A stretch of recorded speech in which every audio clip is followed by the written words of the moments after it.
আসসালামু আলাইকুম দর্শক, আমন্ত্রণ জানাচ্ছি আজকের আন্তর্জাতিক সংবাদে। শুরুতেই জানিয়ে দিব সংবাদ শিরোনাম, পরে বিস্তারিত।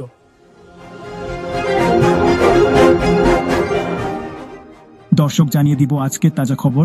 বর্তমান সময়কে ইহুদিবাদের শেষ অধ্যায় বললেন ইসরায়েলি ইতিহাসবিদ। আরও জানিয়ে দিব আওয়ামী লীগ নেতা আনোয়ারুজ্জামান চৌধুরীর সঙ্গে ব্রিটিশ প্রধানমন্ত্রীর সাক্ষাৎ, হঠাৎ রাজনীতির নতুন মোড়। এ যেন যুদ্ধের দৃশ্য, যেন বোমা হামলা হয়েছে দাবানল সম্পর্কে বাইডেনের শঙ্কা। মালালার উচ্ছ্বাসে ভাসছে পাকিস্তান, স্বপ্নে মাটিতে ফিরে আবেগে আপ্লুত।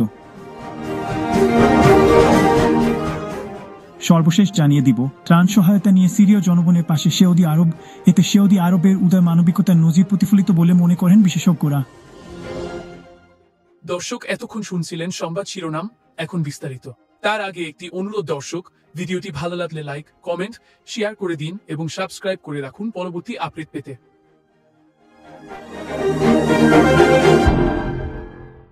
বর্তমানে সময়কে ইহুদিবাদের শেষ অধ্যায় বললেন ইসরায়েলি ইতিহাসবিদ। বর্তমান সময়ে ইহুদিবাদ তার শেষ অধ্যায় বা সবশেষ চূড়ান্ত পর্যায়ে থাকতে পারে বলে মনে করেন ইসরায়েলি ইতিহাসবিদ, রাষ্ট্রবিজ্ঞানী ও সাবেক রাজনীতিবিদ ইলান পাপ্পে। কাতার ভিত্তিক সংবাদ মাধ্যম আল জাজিরাকে ইলান পাপ্পে জানিয়েছেন, তিনি বিশ্বাস করেন ইহুদিবাদ এখন চূড়ান্ত পর্যায়ে থাকতে পারে। বলেন, আমি কিছুটা সতর্কতার সঙ্গে বলতে রাজি আছি যে এটা জায়নবাদের ইহুদিবাদ শেষ অধ্যায়। তিনি বলেন, ঐতিহাসিকভাবে মতাদর্শগত আন্দোলনে বর্তমান ইহুদিবাদের বিকাশ ঔপনিবেশিক হোক বা সাম্রাজ্যবাদী হোক না কেন, এটা কোনো ব্যাপার না, এটি সাধারণত চূড়ান্ত অধ্যায়। তবে ঐতিহাসিক দৃষ্টিকোণ থেকে শেষ পর্যায়কে একটি দীর্ঘ প্রক্রিয়া বলে উল্লেখ করেন তিনি। ইলান পাপ্পে বলেন, এটা কোনো তাৎক্ষণিক প্রক্রিয়া নয়। এটা হবে কিনা সেটা বড় কথা নয়, প্রশ্ন হচ্ছে কখন হবে। ইউরোপীয় ফিলিস্তিনি নেটওয়ার্কের সম্মেলনে জড়ো হয়ে কয়েক ডজন শিক্ষাবিদ, কর্মকর্তা, কর্মী এবং লেখকের সঙ্গে এই ইসরায়েলি ইতিহাসবিদ কোপেনহেগেনে বক্তৃতা দিচ্ছিলেন। সেখানে মানবতা, স্বাধীনতা, অধিকার এবং ন্যায় বিচারের জন্য একসঙ্গে শিরোনামে ব্যানার দেখা গেছে।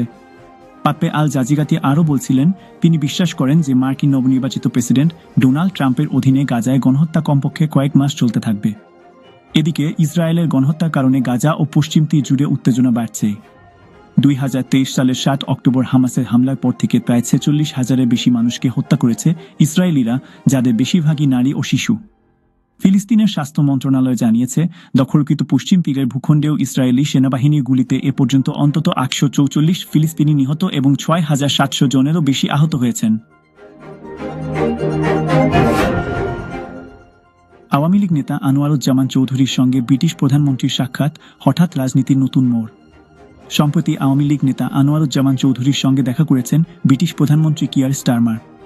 ব্রিটিশ সংবাদ মাধ্যম ফিনান্সিয়াল টাইম তাদের এক প্রতিবেদনে এই তথ্য জানিয়েছে। প্রতিবেদনে বলা হয়, দুর্নীতি এবং নিরাপত্তা বাহিনীর মাধ্যমে প্রতিবাদকারীদের উপর দমনপীড়নে আওয়ামী লীগের বিরুদ্ধে অভিযোগ থাকলেও দলটির একজন সিনিয়র সদস্যের সঙ্গে দেখা করেছেন ব্রিটিশ প্রধানমন্ত্রী কিয়ার স্টারমার। প্রতিবেদনে জানানো হয়, ডিসেম্বরে গ্লাসগোর ক্রাউন প্লাজা হোটেলে একটি ব্ল্যাক টাই ডিনার ইভেন্টে সিলেটের সাবেক মেয়র এবং আওয়ামী লীগের একজন গুরুত্বপূর্ণ নেতা আনোয়ারুজ্জামান চৌধুরীর সঙ্গে দেখা করেন স্টারমার। দুজনের কথোপকথনের সময় তাদের ছবি তোলা হয়েছিল।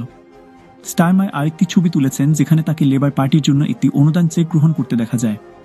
এ সময় তার সঙ্গে লন্ডনের মেয়র সাদিক খান এবং আনোয়ারুজ্জামান চৌধুরী সহ কয়েকজন বিশিষ্ট ব্যক্তি ছিলেন। পরে সাদিক খান সে ছবি ফেসবুকে পোস্ট করে লিখেছেন, গত মে মাসে আনোয়ারুজ্জামান চৌধুরীর সঙ্গে দেখা করা তার জন্য সত্যিকারের সম্মানের বিষয় ছিল। এটি ছিল লন্ডনের মেয়র নির্বাচনের আগে। সেই সাক্ষাতের সময় আনোয়ারুজ্জামান চৌধুরী বলেছিলেন, তিনি 1 দশকেরও বেশি সময় ধরে খানের জন্য প্রচারণার কাজ করছিলেন। এই ব্যাপারে আনোয়ারুজ্জামানের সঙ্গে তার মন্তব্যের জন্য যোগাযোগ করা হলে তিনি সংবাদ মাধ্যমটির অনুরোধে সাড়া দেননি। মূলত এই সাক্ষাতের পেছনে ছিল ব্রিটেনের বাংলাদেশি কমিউনিটির সঙ্গে সম্পর্ক দৃঢ় করা এবং নির্বাচনী সমর্থন জোগাড়ের লক্ষ্যে লেবার পার্টি ও আওয়ামী লীগের মধ্যে কয়েক দশকের সম্পর্কের ধারাবাহিকতা। ব্রিটেনের বিভিন্ন গুরুত্বপূর্ণ নির্বাচনী আসনে প্রভাব ফেলতে বাংলাদেশি ভোটারদের ভূমিকা বরাবরই গুরুত্বপূর্ণ। তবে আওয়ামী লীগ পরিবারের কিছু সদস্যের বিরুদ্ধে দুর্নীতি অভিযোগ এবং দলের সঙ্গে যুক্ত লেবার মন্ত্রী ও শেখ হাসিনার ভাগিনী টিউলিপ সিদ্দিকের সম্পর্ক এই দীর্ঘমেয়াদী বন্ধুত্বকে প্রশ্নের মুখে ফেলে দিয়েছে। বাংলাদেশি কমিউনিটির সঙ্গে লেবার পার্টির ঘনিষ্ঠ সম্পর্ক গত বছরের সাধারণ নির্বাচনে স্পষ্ট হয়েছিল। আওয়ামী লীগ সমর্থিত কর্মীরা সে সময় ব্রিটেন জুড়ে লেবারের প্রচারণায় অংশ নিয়েছিলেন এবং টিউলিপ সিদ্দিকের প্রচার কার্যক্রমেও তাদের দেখা গেছে। বিষয়টি নিয়ে জানতে চাইলে সাভান্টা পোলস্টারের রাজনৈতিক গবেষণা পরিচালক ক্রিস হপকিন্সের জানান, লেবার পার্টি প্রবাসী ভোটারদের উপর তাদের প্রতিদ্বন্দ্বী দলগুলোর চেয়ে বেশি নির্ভরশীল। এই নির্ভরশীলতা লেবারকে নির্দিষ্ট সম্প্রদায়ের সঙ্গে ঘনিষ্ঠ সম্পর্ক করে তুলতে এবং জোট তৈরি করতে বাধ্য করে। হপকিন্স বলেন, ওয়েস্টমিনস্টারের রাজনৈতিক কেন্দ্রবিন্দুতে এই বিষয়টি খুব একটা প্রাধান্য পেতে নাও পারে, তবে সংশ্লিষ্ট সম্প্রদায়ের জন্য এটি অত্যন্ত গুরুত্বপূর্ণ এবং সঠিক হোক বা ভুল, লেবারকে হয়তো দায়িত্বহীনতার জন্য দোষী করা হবে।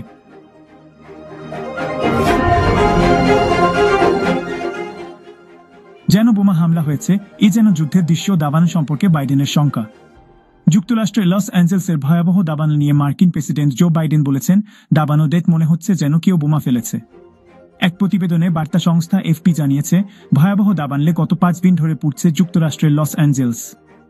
সবশেষ এতে 11 জনের মৃত্যুর খবর পাওয়া গেছে। এছাড়া ভয়াবহ এ দাবানলে এখন পর্যন্ত শহরটির 10,000-এর বেশি অবকাঠামো ধ্বংস হয়ে গেছে আর পুড়ে গেছে 35,000 একর জমি। আবহাওয়া বিষয়ক বেসরকারি সংস্থা অ্যাকুয়েদার শুক্রবার জানিয়েছে, দাবানলে 135 থেকে 150 বিলিয়ন ডলারের ক্ষয়ক্ষতি হয়েছে, আর এই ক্ষতি পুষিয়ে উঠতে দীর্ঘ সময় লাগবে। মার্কিন প্রেসিডেন্ট জো বাইডেন এই দাবানলকে যুদ্ধের দৃশ্য হিসেবে অভিহিত করেছেন। তিনি বলেছেন, এই দাবানল আমাকে যুদ্ধের দৃশ্যের কথা বেশি মনে করিয়ে দিচ্ছে, যেখানে নির্দিষ্ট লক্ষ্যবস্তুতে বোমা ফেলা হয়েছে। এটি যেন পুরোপুরি যুদ্ধক্ষেত্রের দৃশ্য। স্থানীয় সময় শুক্রবার 10 জানুয়ারি ওভাল অফিসে বাইডেনকে দাবানলের সবশেষ পরিস্থিতি সম্পর্কে জানানো হয়। ক্ষতিগ্রস্ত এলাকাগুলোতে লুটপাটের বিষয়টি স্বীকার করেছেন মার্কিন প্রেসিডেন্ট। তিনি বলেন, লুটপাটের স্পষ্ট প্রমাণ রয়েছে। আমরা প্রমাণ পেয়েছি আক্রান্ত এলাকায় অনেকে গিয়ে লুটপাট করছেন। এছাড়া দাবানল নিয়ে মিথ্যা তথ্য ছড়ানোর ট্রাম্পের সমালোচনাও করেন তিনি।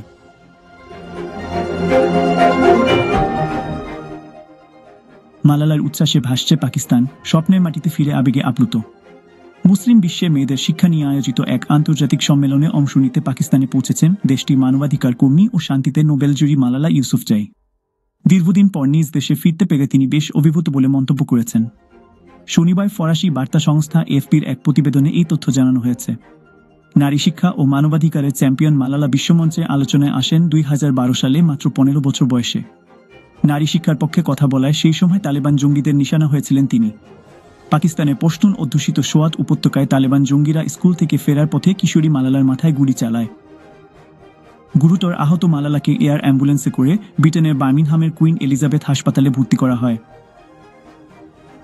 সেখানে দীর্ঘ চিকিৎসা নিয়ে সুস্থ হয়ে ওঠেন তিনি। এরপর নিজের অলাভজনক সংস্থা মালালা ফান্ড গঠন করেন। 2020 সালে ব্রিটেনের অক্সফোর্ড বিশ্ববিদ্যালয় থেকে রাজনীতি, দর্শন এবং অর্থনীতিতে স্নাতক শেষ করেছেন ইউসুফজাই। 2014 সালে সবচেয়ে কম বয়সী হিসেবে শান্তিতে নোবেল পুরস্কার লাভ করেন মালালা। 2017 সালে জাতিসংঘ তাকে শান্তির দূত হিসেবে নিয়োগ করে।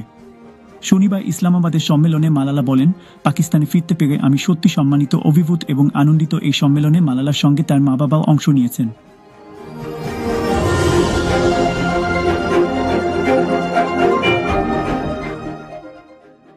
এফপি প্রতিবেদনে বলা হয়েছে, পাকিস্তানের এই শীর্ষ সম্মেলনে মুসলিম সংখ্যাগরিষ্ঠ বিভিন্ন দেশের শিক্ষা খাতের নেতৃবৃন্দ অংশ নিয়েছেন।